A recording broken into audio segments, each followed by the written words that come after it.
نحمدہ ونصلی علی رسولہ الامین المکین الحنین الکریم الرؤوف الرحیم اما بعد فاعوذ باللہ من الشیطان الرجیم بسم اللہ الرحمن الرحیم۔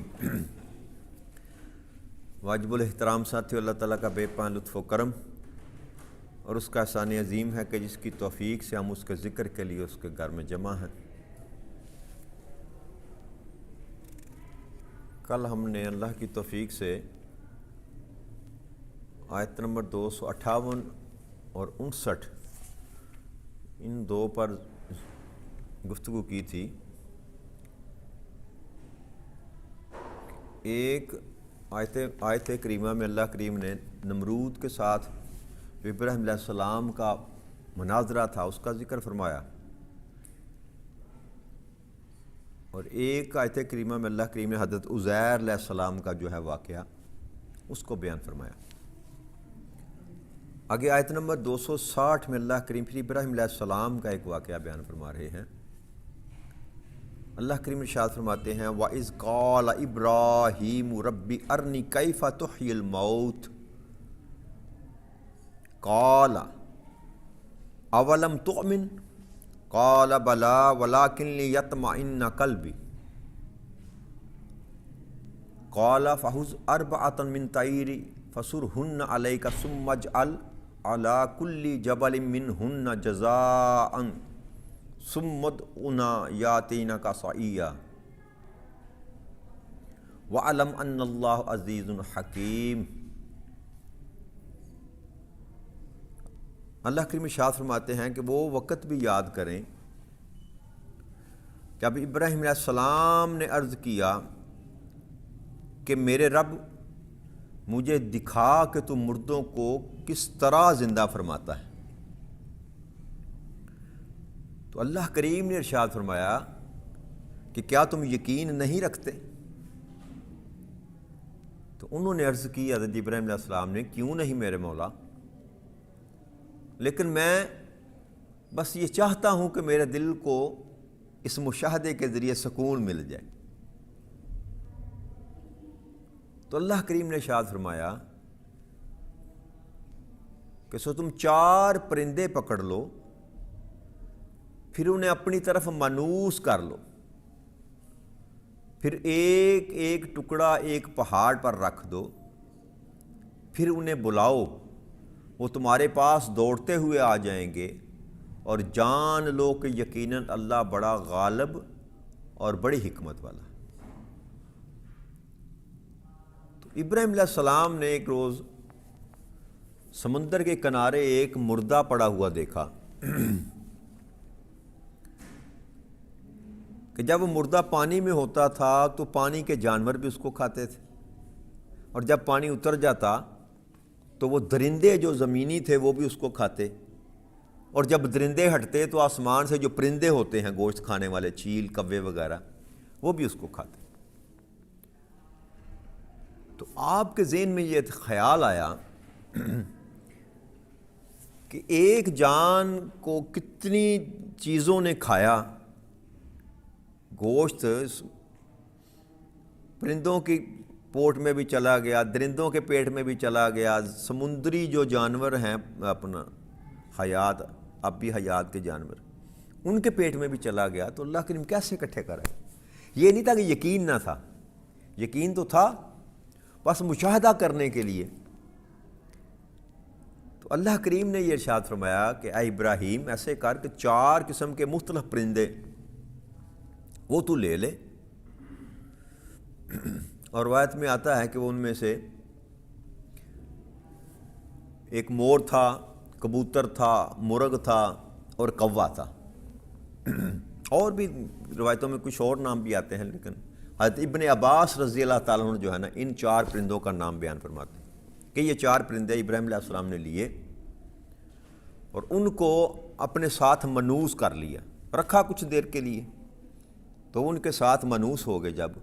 جب وہ مانوس ہو گئے تو ان کو ذبح کیا، اور ذبح کرنے کے بعد ان کے ٹکڑے ٹکڑے کر دیے، اور ٹکڑے ٹکڑے کرنے کے بعد ان کو مکس کر کے ملا کے تو مختلف پہاڑوں پر ان کو پھینک دیا۔ جب یہ سارا کام کر چکے تو پھر اللہ کے حکم سے آپ نے ایک ایک پرندے کو آواز دی، اور روایت میں یہ بھی آتا ہے کہ آپ نے سر اپنی ہتھیلی پر رکھے ہوئے تھے، ان کے سر نہیں پھینکے، تو وہ مختلف پہاڑوں سے خون نکلتا، گوشت نکلتا، اس کے پر نکلتے جانور کے، اور وہ ایک پرندہ بن کر اڑتا ہوا ابراہیم علیہ السلام کے پاس آتا، تو آپ اس کو وہ سر لگاتے تو وہ پورا مکمل پرندہ بن جاتا۔ اور یہ بھی روایت میں آتا ہے کہ آپ اگر کوے کا سر کبوتر کی طرف لگاتے تو کبوتر اس کو قبول نہیں کرتا تھا، جب تک کبوتر کو اس کا سر نہیں ملتا تھا وہ اس کو قبول نہیں کرتا تھا۔ تو اسی طرح اللہ کریم نے کے حکم سے وہ چاروں پرندے جو تھے نا دوبارہ زندہ ہو گئے، ایک پرندے کو بلایا وہ بھی زندہ ہو گیا، دوسرے کو بلایا وہ بھی زندہ ہو گیا، تو چاروں کے چاروں پرندے جو تھے اسی طرح اللہ کریم نے زندہ فرمائے، اور ابراہیم علیہ السلام نے یہ ایمان فروز نظارہ جو تھا نا اپنی آنکھوں سے دیکھا۔ تو یوں اللہ کریم نے یہ بتایا ابراہیم علیہ السلام کو کہ میں اس طرح جو ہے نا زندہ کرتا ہوں۔ ان کی یہ گمان کرنا کہ یہ اللہ کریم کیسے زندہ کرے گا، یہ واقعہ بیان کرنے کا جو مقصد تھا نا وہ یہ تھا کہ اس سوال کی نفی کی جائے۔ یہ 4000 سال پہلے آقا کریم صلی اللہ علیہ وسلم کے یہ واقعہ ہو چکا، تو قرآن کریم میں بیان کرنے کا مقصد یہ تھا تاکہ لوگوں کا عقیدہ درست رہے اس معاملے میں۔ جو لوگ آخرت پر یقین نہیں رکھتے کہ یہی زندگی ہے، بس یہیں پر جینا ہے، یہیں پر مرنا ہے، ان کے لیے یہ سبق تھا۔ اور جو لوگ مختلف قسم کے دوسرے ہیلے بہانے کرتے ہیں کہ شاید قبر کے عذاب سے بچ جائیں یا آخرت کے عذاب سے بچ جائیں، تو یہ ممکن نہیں ہے۔ اور بنی اسرائیل کا یہ ایک واقعہ آتا ہے کہ ایک بندہ تھا اور اس بڑا گناہ گار تھا، ساری زندگی کو اچھے کام نہ کیے، تو جب موت کا وقت قریب آیا نا تو اس نے اپنے بچوں کو بلایا اور بلا کر یہ کہا کہ تم ایسا کرنا، میرے ساتھ وعدہ کرو کہ جب میں مر جاؤں میری میت کو جلانا، اور جلا کر جب میری راکھ بن جائے تو میری راکھ کو جب تیز آندھی چلے تو اس میں اڑا دینا۔ بچوں نے وعدہ کر لیا، باپ تھا، عہد لے لیا۔ جب اس کا وقت پورا ہوا، وہ فوت ہو گیا، تو اس کے بیٹوں نے اس کی نصیحت اور وصیت کے مطابق اس کو جلایا، جلنے کے بعد اس کی راکھ کو اکٹھا کیا، اور جب تیز آندھی چلی تو اس کی ہوا کے ساتھ اس کو اڑا دیا۔ جب وہ اللہ کریم کے پاس اس کی روح لے کر گئی تو اللہ کریم نے حکم دیا تو اس انسان کو دوبارہ اللہ کریم نے زندہ کر کے اپنے سامنے کھڑا کر لیا اور پوچھا کہ بندے یہ تو بتا ذرا تو نے یہ کام کیوں کیا، یہ کسب ایمان والا تھا تو نے یہ کسب کیوں کیا؟ تو حدیث میں آتا ہے، روایت میں آتا ہے کہ اس شخص نے یہ کہا کہ مولا کریم میں نے کوئی اچھا کام زندگی میں نہیں کیا، ساری زندگی تیری نافرمانی میں بیت گئی، تو مجھے تیرے عذاب سے ڈر لگتا تھا کہ میں نے کوئی اچھا کام تو نہیں کیا تو ضرور بھی ضرور میں جہنم میں پھینکا جاؤں گا، تو اس عذاب کے ڈر سے جو ہے نا میں نے یہ کسب کیا۔ تو اللہ کریم فرمائے گا کہ کیا تو میرے عذاب سے ڈر گیا تھا، میرے خوف اور میری خشیت کی وجہ سے تو نے یہ کام کیا؟ تو کہے گا ہاں رب کریم، میں تیرا سامنا نہ کر سکتا تھا، تو میں نے سوچا کہ ہوا میں اڑ جائے گی مٹی تو کہاں پھر ناپید ہو جاؤں گا۔ تو اللہ کریم نے فرمایا کہ جاؤ، فرشتوں کو حکم دیا کہ اس کو جنت میں ڈال دو، اس کو جنت میں ڈال دو، کہ یہ میرے خوف کی وجہ سے اس نے سارا کچھ، یعنی کہ مجھ سے ڈرتا تھا، میرے عذاب سے۔ یہ بھی اٹ سیلف ایک نیکی ہے کہ بندہ اللہ کے عذاب سے ڈرے، اللہ کے عذاب سے ڈرے۔ تو یہ کہ زندہ کیسے کرے گا؟ جو ایک دفعہ پیدا کر سکتا ہے اس کے لیے دوسری دفعہ پیدا یا زندہ کرنا، اس کو بنانا کو مشکل نہیں ہے۔ تو اس اللہ کریم نے اس جو لوگوں کے ذہن میں یہ گمان تھا نا، بدگمانی کہہ لیں اس کو، کہ زندہ نہیں کیا جا سکتا، اس کو ڈریس اللہ کریم نے اس آیت کریمہ میں کیا۔ آگے اللہ کریم ارشاد فرماتے ہیں مَثَلُ الَّذِينَ يُنْفِقُونَ أَمْوَالَهُمْ فِي سَبِيلِ اللَّهِ كَمَثَلِ حَبَّةٍ أَنبَتَتْ سَبْعَ سَنَابِلَ فِي كُلِّ سُنبُلَةٍ مِّائَةُ حَبَّةٍ وَاللَّهُ يُضَاعِفُ لِمَن يَشَاءُ وَاللَّهُ وَاسِعٌ عَلِيمٌ، کہ جو لوگ اللہ کی راہ میں اپنا مال خرچ کرتے ہیں ان کی مثال دانے کی سی ہے کہ جس سے 7 بالیاں اگیں اور پھر ہر بالی پر 100 دانے لگیں، اور اللہ جس کے لیے چاہتا ہے اضافہ فرما دیتا ہے، اور اللہ بڑی وسعت والا اور خوب جاننے والا ہے۔ تو اللہ کریم نے اس آیت کریمہ میں اللہ کی راہ میں مال خرچ کرنا، صدقہ خیرات جو ہے، ایسے بندے کو اللہ کریم نے مثال دی کہ تو ایسا ہے کہ جیسے ایک دانہ جو زمین میں بویا جاتا ہے گندم کا، تو اس میں سے 7 بالیاں نکلتی ہیں، یعنی کوئی سٹا نکلتا ہے نا، سٹے کے ساتھ وہ کیا کہتے ہیں، بالی کہتے ہیں، وہ پنجابی چ کیا ناڑ نہیں، ناڑ تو وہ ہوتی ہے نا جس کے اوپر لگتے ہیں وہ گندم، اور سٹا ہی کہتے ہیں اس کو۔ تو وہ بالی جو ہے یعنی کہ ایک نال جو ہے اس کے ساتھ 7 سٹے لگتے ہیں، اور ہر سٹے کے ساتھ جس کو بالی بولتے ہیں، اللہ کریم فرماتے ہیں کہ ہر بالی میں 100 دانے ہیں، تو 7 بالیاں ہوئی تو کتنے دانے ہو گئے؟ 700 دانے۔ اللہ کریم ارشاد فرماتے ہیں کہ جو میری راہ میں مال خرچ کرتا ہے اس کی مثال ایسے ہے کہ جیسے وہ ایک خرچ کرے تو 700 گنا اس کو ملے، 700 گنا اس کو۔ اب یہ نص قرآنی سے 10 گنا والی بات تو ہے نا، وہ بھی ارشاد ہے، حدیث مبارک ہے، لیکن قرآن کی نص جو بتا رہی ہے کہ جو اللہ کریم بتا رہا ہے کہ جو میری راہ میں تو مال خرچ کرے گا ایک کے بدلے کتنا؟ 700 میں تجھ کو عطا کروں گا۔ اور یہاں ہی بات ختم نہیں کی، اللہ جس کے لیے چاہتا ہے اضافہ فرما دیتا ہے کہ 700 تو ایک بیان فرمایا نا، اب یہاں بات ختم نہیں کی، واللہ یضاعف لمن یشاء، جس قدر وہ چاہے گا اس کو بڑھا دے گا، جس قدر چاہے گا وہ بڑھا دے گا۔ حضرت علی رضی اللہ تعالیٰ عنہ، حضرت ابو دردہ، حضرت ابو ہریرہ، حضرت ابو امامہ، حضرت عبداللہ ابن عمر، حضرت جابر ابن عبداللہ اور حضرت عمران ابن حسین رضی اللہ تعالیٰ عنہ اجمعین، یہ سب آقا کریم صلی اللہ علیہ وسلم سے یہ حدیث مبارک نقل کرتے ہیں۔ یہ مشکات شریف کی اور سنن ابن ماجہ میں یہ حدیث نقل کی گئی ہے، حدیث نمبر 971۔ آپ صلی اللہ علیہ وسلم نے فرمایا کہ جس شخص نے اللہ کی راہ میں جہاد میں روپیہ پیسہ خرچ کیا،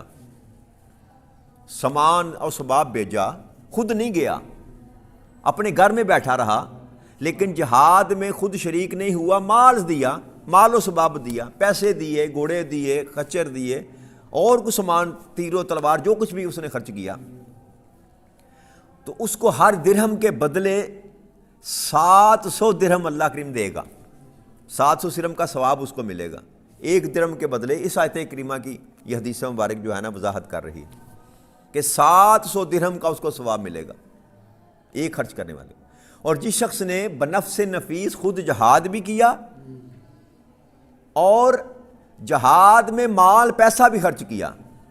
یعنی کہ لڑائی میں بھی شریک ہوا اور مال بھی اس نے خرچ کیا، تو آقا کریم صلی اللہ علیہ وسلم نے فرمایا تو اس کو ہر درہم کے بدلے 7 لاکھ درہم کا ثواب ملے گا، 7 لاکھ درہم کا ثواب ملے گا، کیونکہ اس نے اپنے نفس کو بھی مشقت میں ڈالا، تکلیف میں اپنے آپ کو ڈالا، دکھ میں ڈالا، مبتلا کیا، اور یہ کہ اپنا مال بھی خرچ کیا۔ تو آقا کریم صلی اللہ علیہ وسلم نے یہی آیت کریمہ تلاوت فرمائی، واللہ یضاعف لمن یشاء، کہ اللہ جس قدر چاہتا ہے بڑھا دیتا ہے، جس قدر چاہتا ہے اللہ ثواب کو اس میں اضافہ کر دیتا ہے۔ تو اب یہ سوال جو ہے نا باقی نہ رہا کہ اللہ کریم جو ہے وہ کبھی جزا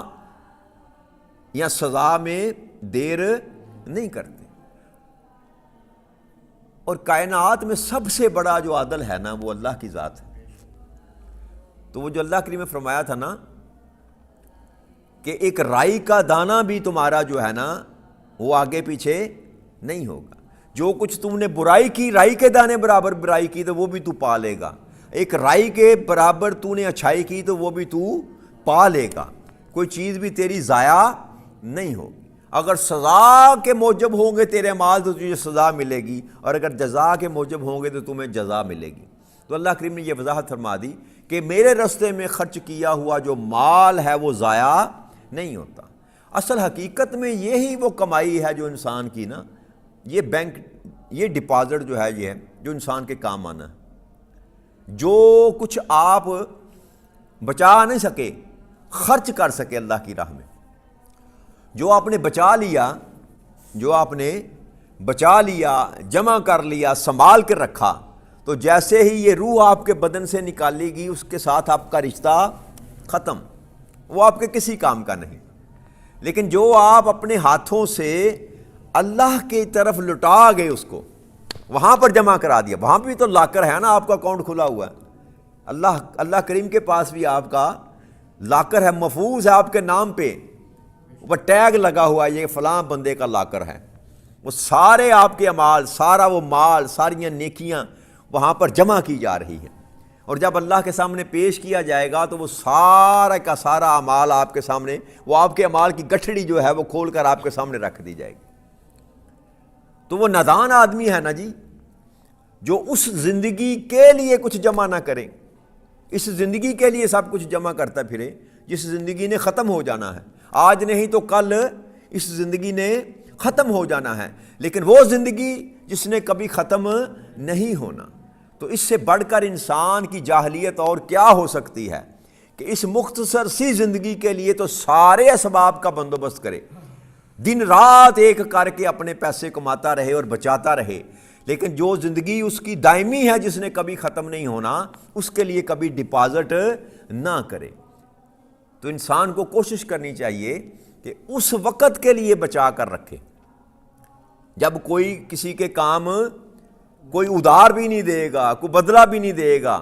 اس دن کے لیے انسان کو بچت کر کے رکھنی چاہیے، چاہے جائے کہ دنیا میں انسان سنبھال کے پیسے کو رکھے۔ اور جب اللہ کریم نے بتا دیا، نص قرآنی سے یہ بات ثابت ہو گئی کہ جو 1 روپیہ میری راہ میں خرچ کرے گا میں اس کے بدلے اس کو 700 ادا کروں گا، تو پھر ہم سے زیادہ احمق کون ہے دنیا میں؟ ہم سے زیادہ کوئی بیوقوف دنیا میں ہے کہ پھر بھی ہم مال کو بچا کے رکھتے ہیں؟ کائنات میں کوئی ایسا کاروبار، کوئی ایسا بزنس، کوئی ایسا بینک، کوئی ایسا محکمہ، کوئی ایسی ہے کوئی کمپنی جو آپ کو 1 کے بدلے میں 700 دے؟ سوال ہی پیدا نہیں ہوتا۔ 5%، 10%، 15% جو ہے نا، زیادہ سے زیادہ بینک جو ہے 14-15%، وہ بھی سود دیتے ہیں آپ کو، حرام۔ تو اللہ کا یہ وعدہ ہے میرے دوستو بھائیو کہ جو 1 روپیہ میرے راستے میں خرچ کرے گا، جب وہ میرے پاس آئے گا تو میں اس کو 700 گنا کر کے اس کو ثواب لٹاؤں۔ تو ہمیں یہ سودا کرنا چاہیے کہ گھاٹے کا سودا کرنا چاہیے نا، اسی میں ہی انسان کی فلاح ہے، اسی میں ہی انسان کی بقا ہے۔ تو ہمیں یہ کوشش کرنی چاہیے کہ جو بھی ہم کماتے ہیں اس میں سے ایک مخصوص حصہ کم از کم جو ہے نا وہ اللہ کی راہ میں خرچ کرنے کی عادت بنا لیں، روزانہ حساب کریں۔ میرے والد صاحب تھے نا، اللہ جنت نصیب کرے، آخری بات کرتے ہیں، تو جب میں نے کام میں داخل ہوا نا تو مجھے انہوں نے ایک نصیحت کی، ایک چھوٹی سی ڈائری ان کے پاس ہوتی تھی،